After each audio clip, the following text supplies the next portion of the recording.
Здравствуйте. Сегодня у нас в студии Мухиддин Кабири, лидер партии Исламского возрождения Таджикистана. Здравствуйте, добрый день, господин Кабири. Спасибо, что приехали. Спасибо вам, что пригласили в студию.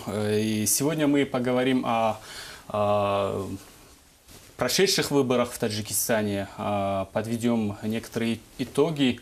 Поговорим еще о миграции, которая, на данный момент Таджикистан связан с судьбой, и поговорим еще о перспективах, планах партии Исламского возрождения Таджикистана. Господин Кабири, с чем связан ваш приезд в Москву? Встретились ли вы в ходе этой поездки с мигрантами? Я был приглашен на Евразийский экономический форум, который проходил в город Казань, и там присутствовали представители всех центральноазиатских республик, кроме Узбекистана и Туркменистана. Я участвовал на этом форуме, выступил, и, пользуясь случаем, приезжая сюда, в Москву, встретился с нашими мигрантами в Москве, также в город Коломна. А вы часто встречаетесь с нашими трудовыми мигрантами здесь? Я стараюсь, когда я приезжаю в Москву и в другие города России, даже иногда транзитом, когда приезжаю сюда, стараюсь встречаться с нашими мигрантами, потому что у нас работает очень много мигрантов. Более того, среди них очень много сторонников нашей партии. И по многим причинам я встречаюсь с ними, и это позволяет нам всегда быть в курсе событий, что происходит здесь, в России, и какое настроение у наших мигрантов. Какие темы больше всего во время таких встреч вы обсуждаете? О чем интересуются трудовые мигранты? Их больше волнует бесправие, которое царит вообще в этом пространстве. Они спрашивают, почему таджиков ущемляют, права таджиков ущемляют больше всех, почему даже мы не имеем те же права, как наши соседи, киргизы, например. И очень много вопросов, касающихся их условий пребывания. И их волнует также ситуация в самом государстве. Если они раньше задавали вопрос только по иммиграции, теперь спрашивают нас, почему у нас ущемляются права граждан. Например, их интересует судьба их матерей и сестер. Все-таки в России больше свобод, когда они видят, что женщины здесь ходят в мечеть, они ходят в платках, в хиджабах, в учебные заведения, они спрашивают, а почему наши сестры, наши дочери и матери не могут ходить в мечеть или в вузах. То есть их волнует комплекс вопросов, и я признаю, что не всегда легко отвечать на эти вопросы, потому что уже 3 года, может быть, некоторые вопросы мы обсуждаем более 5 лет, и каждый раз повторяем. И у них появилось такое пессимистическое настроение, что политические партии уже не имеют возможности влиять на ситуацию внутри государства.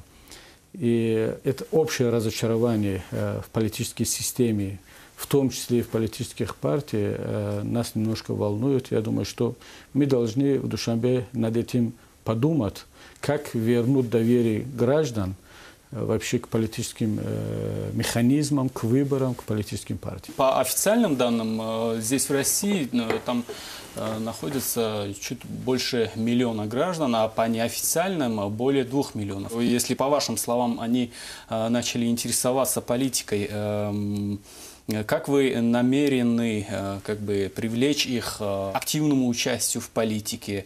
Какие-то шаги предпринимаются с вашей стороны? Я думаю, что надо быть здесь очень осторожным, потому что Если мы хотим идти эволюционными путями, то создать среди них революционный настрой, я думаю, что ни к чему. Это не отвечает интересам ни Таджикистана, ни России.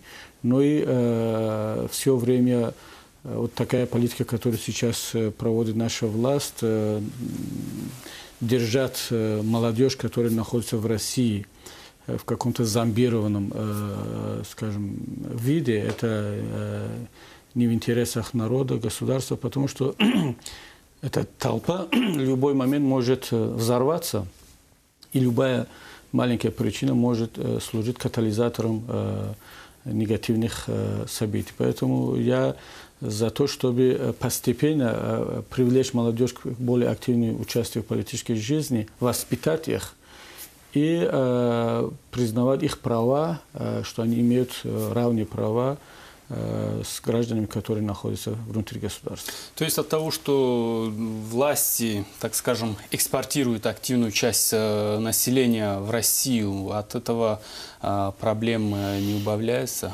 Вы знаете, сейчас все понимают, что нашим властям выгодно отправить более активную часть населения за пределами страны. Управлять стариками, женщинами, студентами и чиновниками, которые так или иначе зависят от властей, намного легче, чем активная часть населения, которая имеет свои амбиции, требует, хочет лучшей жизни. Основная масса молодежи, находясь в России, они как бы разгружают политическую жизнь в стране и меньше головной боли у властей. Но это на краткосрочный, скажем, период, а стратегически власть создает себе проблемы, причем очень большие, потому что рано или поздно они будут возвращаться на родину, уже они будут возвращаться с другими настроениями. Они, когда их права здесь ущемляются, они почувствуют, что их выдворили из страны в никуда, в такое бесправовое поле. И, естественно, они с негативными, отрицательными настроениями, возвращаясь домой, создадут проблемы властям. Я думаю, что отсюда почему мы призываем к реформе власти, в том числе вопросов, касающихся миграции, потому что должен быть какой-то постоянный контакт с мигрантами, и они почувствовали, что, находясь за пределами государства, почувствовали заботу со стороны властей, со стороны Родины. 6 ноября прошли президентские выборы. На них, так скажем, не смогла участвовать единый кандидат от оппозиции. Какие у вас итоги, какие были планы вообще вам? Как бы был ли изначально очевидным или предвиделся ли такой исход, как бы недопущения единого кандидата до самих выборов? После того, как президент обещал несколько раз, что президентские выборы будут честными, прозрачными, даже он об этом сказал в Европе в присутствии еврочиновников, у нас появилось немножко оптимизма, что действительно будут какие-то позитивные изменения, поэтому мы выдвигали в парламент, предложили новый законопроект о внесении изменений и дополнений в закон о выборах президента Республики Таджикистан. Но после того, как фракция НДПТ, Народно-демократическая партия, не согласилась с этими изменениями, мы тогда поняли, что эти лозунги, эти обещания, они останутся на бумаге. И у нас никаких иллюзий тогда не было. Но все-таки была другая надежда. Выдвигая единого кандидата с альтернативной концепцией, мы надеялись на то, что хотя бы продвигать эти идеи в массу среди населения, и тогда вот у народа появится какой-то альтернативный путь. И это была бы тоже неплохая победа. Если не победить на выборах, то хотя бы предложить народу, избирателю альтернативный путь. И Я должен признаться, что мы немножко поздно начали процесс создания коалиции. Это было обусловлено некоторыми объективными факторами. И это повлияло на результат, потому что в конце уже мы попали в цейтнот. Нам надо было очень быстро принимать решение. К тому, к сожалению, когда мы вначале говорили о концепции, что именно концепция будет, скажем так, основным ядром нашей избирательной кампании, но в конце оказалось, что не все были готовы к этому. Лишние амбиции взяли вверх, и некоторые наши друзья, они перенесли центр тяжести в коалиции из концепции в личности. То есть поставили вопрос, если не конкретный человек, то вся избирательная кампания со стороны оппозиции, она не имеет смысла.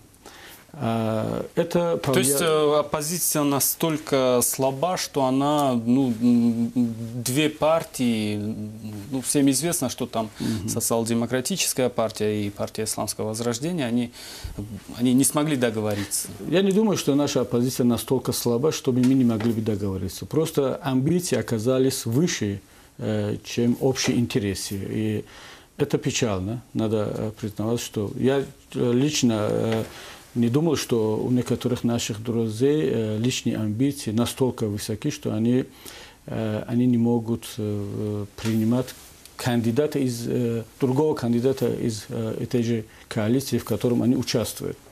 Но это уже урок для будущего. Вы знаете, что касается слабости или силы оппозиции, любая авторитарная власть, она не позволяет расти оппозицию везде. Это не только Таджикистан, не только Центральная Азия, во всем мире. И любая нормальная власть воспитывает свою контрэлиту, свою оппозицию. Если вдруг она не способна дальше управлять государством, то там должна быть какая-то другая сила из числа оппозиции, которая должна взять на себя ответственность и управлять государством, чтобы она не рухнула в один момент. Мы знаем прекрасно из опыта других государств, когда диктатура или авторитаризм давит на оппозицию, на население, когда она не окажется у власти или не способна будет уже дальше управлять государством, все рухнет. Это Ливия, и Ирак, и Египет. А потом начинают обвинять, что вот к чему привело массовые демонстрации, к чему привели люди на улицах. Нет, это государства идут к этому благодаря авторитаризму и диктатуре, которые царит там в этих государствах. Поэтому это урок для всех. Я думаю, что в будущем мы должны при создании коалиции или союзов мы должны учитывать эти факторы. И, наверное, так и будет в преддверии парламентских выборов. Почему вы сами не стали баллотироваться? Если я был кандидатом, общество разделилось бы на две части – светской и религиозной. Все-таки я возглавляю исламскую партию, а общество и регион в целом еще не готов к тому, чтобы хотя бы в этих ближайших 5 лет религиозная политическая партия была доминирующим. Если бы был другой кандидат, опять из этого, скажем так, уровня, опять общество разделилось бы на две части, но уже не по религиозным признакам и светским, а по этническим, по региональным.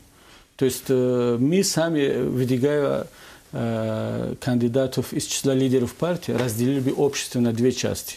А этим бы воспользовались недруги Таджикистана как извне, а также некоторые горячие головы внутри самого государства. Мы пережили гражданскую войну. Конечно, я не сторонник того, чтобы постоянно использовать этот термин и пугать и население, и окружающих, что у нас была гражданская война. Это не повод. Но все-таки следы остались от той гражданской войны. Поэтому единственный выход с менее проигрышным результатом это было выдвижение непартийного кандидата. Здесь не важно, женщина, мужчина, главное, чтобы он не партийным и смог бы объединить все слои общества. Я лично хотел других кандидатов, непартийных, из числа других членов коалиции, но они по тем или иным причинам не хотели. И в результате со стороны других членов коалиции была кандидатура Ойнухул Бабаназарова была выдвинута, и мы все поддержали ее. Выдвигая кандидатуру Ойнухул Бабаназарова, я думаю, что мы вызвали на себя огромную критику, не всегда обоснованную, но тем не менее, в общем плане мы выиграли, и потому что сломали очень много стереотипов. Вот по мнению некоторых экспертов и даже оппозиционеров, решение о выдвижении женщины отчасти она повлияла и на ваш имидж. Говорят, что в вашей партии как бы наметился какой-то раскол, и часть ваших сторонников считают вас таким неуверенным политиком.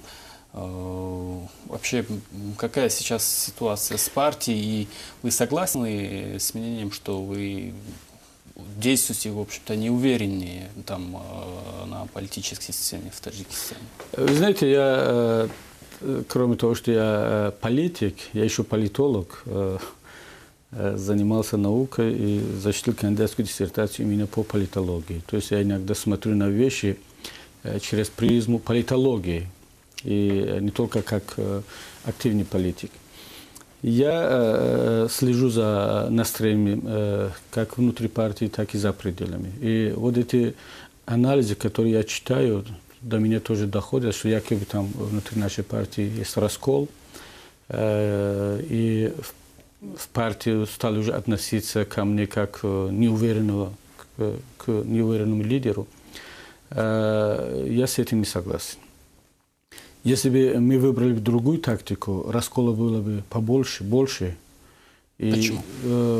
Я не хочу сейчас в эфир об этом говорить, потому что, в отличие от некоторых моих друзей по коалиции, которые любят говорить в эфир и в средствах массовой информации свои субъективные личные взгляды, но я, вот, пользуясь вашей трибуной, хотел бы пригласить их к более ответственным анализом, когда речь идет о партнерах, о, скажем, союзниках.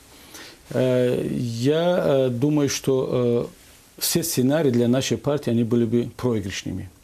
Самым менее проигрышным сценарием был именно вот этот сценарий.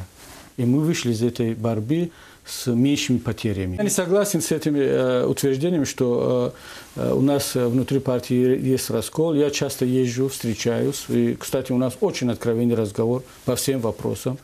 И да, есть критика. И такова политическая жизнь, когда ты хочешь внести в партию демократию, и внутрипартийную демократию, будь готов к тому, что вас будут критиковать. Меня критикуют, но основная масса, скажем так, более 70% по нашим исследованиям, они поддерживают не меня конкретно, а поддерживают линию партию, в том числе касающуюся по президентским выборам. И считаете, что неудач, проигрышей в последние годы уж часто много у вас? Например, выборы 2010 года, те же выборы 2005 года и эти выборы. И тем, учитывая то, что в последнее время как бы из партии там публично стали выходить некоторые члены, это тоже проигрыш. Несомненно. Вы представьте себе, что такой объем давления на партию со стороны властей, единственная исламская партия в регионе на фоне, скажем, антитеррористической кампании на мировом уровне и столько дезинформации в средствах массовой информации против ислама мусульман. Как вы думаете, единственная исламская партия, причем оппозиционная партия в Таджикистане, когда нет демократии, нет равноправия среди субъектов политической жизни, любая другая партия, она выдержала бы вот эти натиски, это давление? Я не думаю. И представьте себе, что в Таджикистане за последние несколько лет несколько политических партий или были развалены, или они перешли из, скажем, оппозиционной части политической жизни в проправительство. Не угрожает ли такая же участь вашей партии? И напоследок такой вопрос, когда вы все-таки будете побеждать, как этого ожидают вы знаете, многие ваши там сторонники? Все это зависит от того, что вы имеете в виду под термином «победа». То, что мы есть, это уже наша победа. Если вы думаете, что побеждать на выборах, прийти к власти, а это не основная цель нашей партии. Кстати, наша партия отличается от других политических партий тем, что для нас главная идея, платформа, а не должности. Если бы мы боролись бы только за должности, за пост в правительстве, у нас было других возможностей. Масса возможностей прийти к власти или участвовать во власти. Многим предлагали должности, многим предлагали посты. Кстати, когда 30% должностей по общему соглашению перешло к оппозицию, ни один из лидеров нашей партии не приняли эти посты. Это говорит о том, что для нас, да, они очень важны, потому что это единственный механизм для реализации ваших идей, государственная должность, но это не самоцель. Поэтому, когда мы есть в Таджикистане, когда мы можем через другие механизмы реализовать наши цели и задачи, то это уже победа. Но я не думаю, что Таджикистан будет оставаться таким закрытым или полузакрытым государством на долгое время. Придут другие времена. И вот то, что вы говорили, новое поколение населения, у них другие взгляды. И это повлияет на то, что не только наша партия, но и другие политические партии будут прийти к власти или будут участвовать во власти. Поэтому я не такой уж круглый пессимист, как некоторые. Да, вот тот объем давления, который было на нас в последние 3 года, оно сильно повлияло. Представьте себе, что на уровне государства принимается решение, это протокол 3220. И все министерства обязаны выполнять этот протокол. То есть через различные механизмы давить на партию, вывести из состава партии членов, кого-то подкупить. И оно повлияло действительно. Но опять же победа нашей партии в чем? В том, что она не развалилась.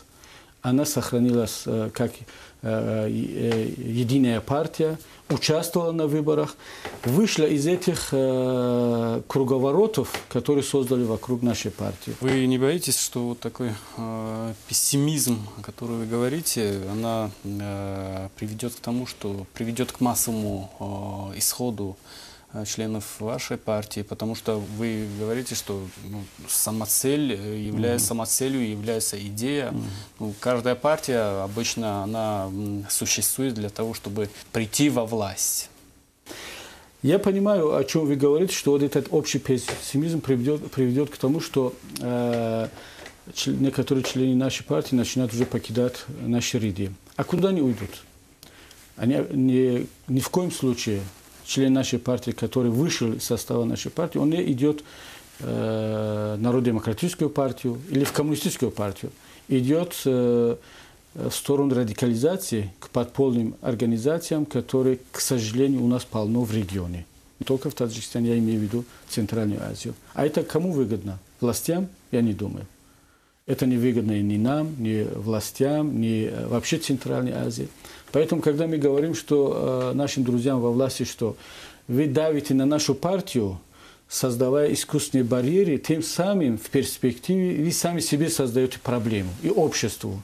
Потому что они, находясь в составе легальной политической партии, находятся под вашим контролем. Мы контролируем их, вы контролируете, но когда они уходят от нас, вы уже не можете контролировать их, они уходят в подполье. А в мире интернета вы не имеете возможность полностью контролировать умы народа. Поэтому я думаю, что власти должны задуматься над этим. И если они рассматривают нас как соперников, должны они вести нормальную, цивилизованную политическую борьбу против нас в рамках закона. Не такими методами, которые они написали в протоколе 3220. Вопрос о выборах 2015 года. Будут состояться парламентские выборы в Таджикистане. Какие сюрпризы вы ожидаете от властей? После того, как мы провели президентские выборы и после новых назначений во власти, у меня лично не осталось особых иллюзий по поводу парламентских выборов. То есть, к сожалению, власть будет стараться провести парламентские выборы по этой же сценарии, которые они провели президентские выборы. Но это не означает, что оппозиция, политические партии, гражданское общество, мы должны сдаваться и не предпринимать какие-то действия. Наоборот, если действительно мы хотим реформ, эволюционное развитие Таджикистана, мы должны убедить власти, что это их очередная ошибка. Если они проведут парламентские выборы по этой же сценарию, это будет дополнительная ошибка, а может быть даже более сильная губительная ошибка, чем во время президентских выборов. Потому что провести в течение 1–1,5 года 2 выборов по одной и той же сценарии, которые приводят к большему разочарованию населения и к большему пессимизму, это достаточно большой риск. Мы должны убедить властей в этом. Какой у вас контакт, диалог с властями? У вас 2 мандата в парламенте. Есть ли такой риск, что вас лишат в 2015 году и этой квоты в парламенте? Знаете, да, я член парламента, есть у нас 2-й депутат, но это у нас иногда бывает возможность для диалога в рамках парламента, но я бы не назвал это, скажем так, диалог в его правильном понимании. У нас это единственная площадка, где вы можете... Да, это единственная площадка. 2-я площадка – это средства массовой информации, где в основном мы друг друга критикуем. Если я куда-то, ну, скажем так, я был недавно в Сагдейской области, встречался с нашими однопартийцами, встретился с родителями Умеда Таджиева, которого избивали в СИЗО, и он, прыгнув с 3-го этажа отдела милиции, сломал себе ногу. Я не мог посетить его даже в СИЗО. И тут же средства массовой информации, критический материал об этой поездке. То есть мы ведем диалог именно так. Ваш взгляд на назначение сына президента Эмомали Рахмона Рустама на должность председателя комитета по таможне. И какая будет реакция оппозиции на это назначение? Я думаю, что с этим назначением, я имею в виду конкретно назначение сына президента на эту должность, власть сама уже стоит к себе в оппозицию. То есть уже не надо быть никакой оппозиции, чтобы критиковать власть. Самое интересное, что во всем мире задача оппозиции – это показать недостатки властей. А в некоторых государствах это очень трудно показать, потому что власть делает все для того, чтобы не показать народу свои недостатки. И оппозиции было трудно доказать эти недостатки. Но наша власть настолько облегчает задачу оппозиции, что да и не надо будет уже критиковать власти, потому что они сами создают себе проблемы. Вот эти назначения, я думаю, что у многих вызвало недоумение. И, естественно, негативная реакция будет как со стороны оппозиции, так и со стороны даже сторонников самой власти, потому что надо быть очень осторожным, если мы говорим о демократическом правовом государстве, цивилизованном государстве. Знаете, эти вопросы надо подходить к ним очень осторожно. И, по сути, они доказали, что Таджикистан по Конституции, являясь демократическим, правовым, светским государством, по сути, это является, скажем, средневековым государством, ближе к монархию. И только у нас можно вот по костюмам и по оформлению, дизайну зала там, или других мероприятий, можно сказать, что это современное государство. А по сути мы уже превратились в феодальное государство или к монархическому строю. Это плохой сигнал. Да и другие члены нового правительства, конечно, опять у нас не было никаких иллюзий, но мы думали, что состав будет меняться в сторону и молодости по возрасту, также и другие представители различных политических партий, хотя бы, если не из политических партий, хотя бы из технократов, непартийных или не клановых,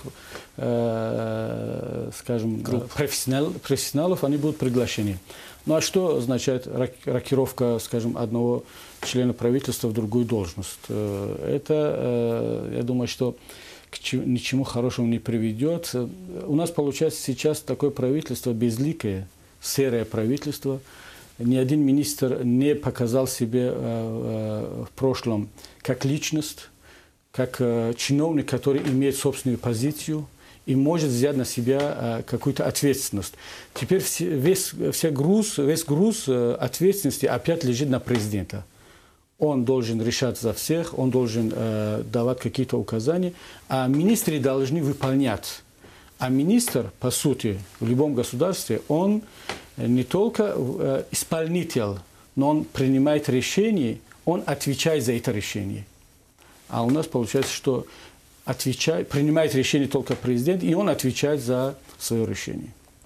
Спасибо. Это был Мухиддин Кабири, лидер партии Исламского Возрождения. Оставайтесь на нашем канале. До свидания.